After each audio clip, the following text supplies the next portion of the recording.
नमस्कार दोस्तों, डॉक्टर निहाल पटेल पीडियाट्रिशियन में आपका स्वागत है। दोस्तों, प्रेगनेंसी में कब ट्रैवल करना चाहिए, कैसे ट्रैवल करना चाहिए, ये सवाल अक्सर पूछे जाते हैं। दोस्तों, आपको ऑब्वियसली पता ही होगा कि प्रेगनेंसी में टोटल 9 मंथ्स होते हैं। शुरुआत के 3 महीने को फर्स्ट ट्राइमेस्टर, चौथे, पांचवें और छठे महीने को सेकंड ट्राइमेस्टर और 7वें, 8वें, 9वें महीने को थर्ड ट्राइमेस्टर कहा जाता है।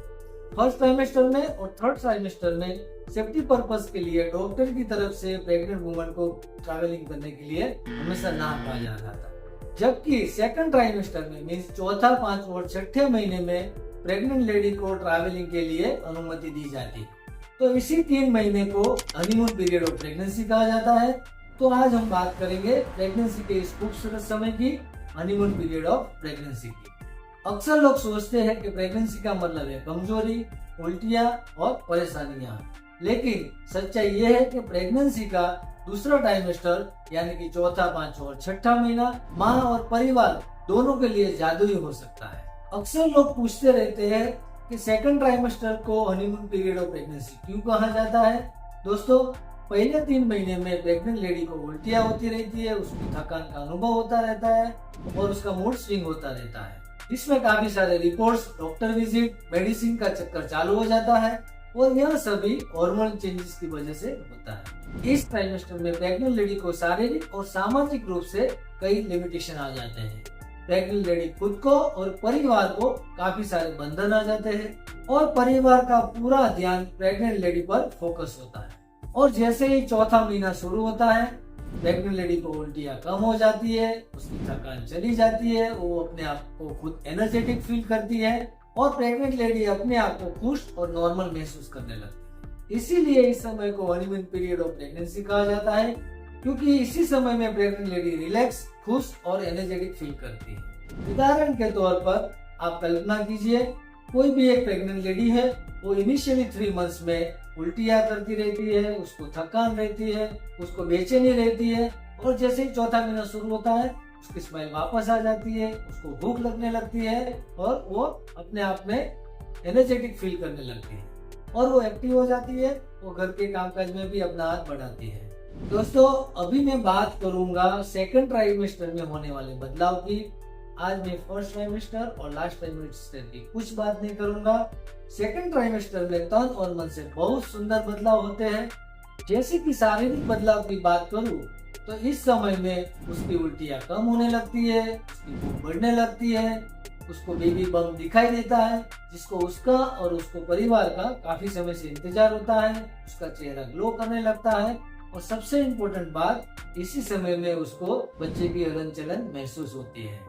और मानसिक बदलाव की बात करूं तो माता का मूड सुधर जाता है, उसका कॉन्फिडेंस बढ़ जाता है और बच्चे को लेकर माँ और परिवार का उत्साह बढ़ जाता है। एक बार मेरी फ्रेंड जो प्रेग्नेंट थी, उसने मुझे फोन करके बताया, जब पहली बार मेरे बच्चे की हलचल हुई तो मुझे ऐसा लगा कि मेरे एंजल ने हल्की सी दस्तक दी है, वो दुनिया में आना चाहता है और मेरे साथ खेलना चाहता है। और तुरंत ही उसने अपने पति को फोन करके बताया, देखो मेरे बच्चे ने हलचल चालू कर दी है, वो मुझे हाय बोल रहा है, मुझे किक मार रहा है और वो मुझसे बात करना चाहता है।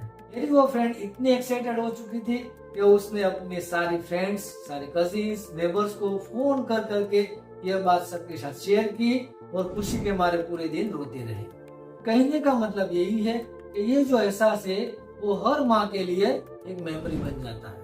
इस समय को खास कैसे बनाए उसकी बात करूं तो यह समय सिर्फ माँ के लिए नहीं, किंतु पिता के लिए और पूरे परिवार के लिए बेहद खास होता है। पति पत्नी का रिश्ता भी इसी समय में वापस मजबूत होना शुरू हो जाता है, क्योंकि शुरुआत के 3 महीने का जो स्ट्रेस होता है वो इस समय में चला जाता है और प्रेग्नेंट लेडी शारीरिक और मानसिक रूप से वापस स्टेबल होने लगती है।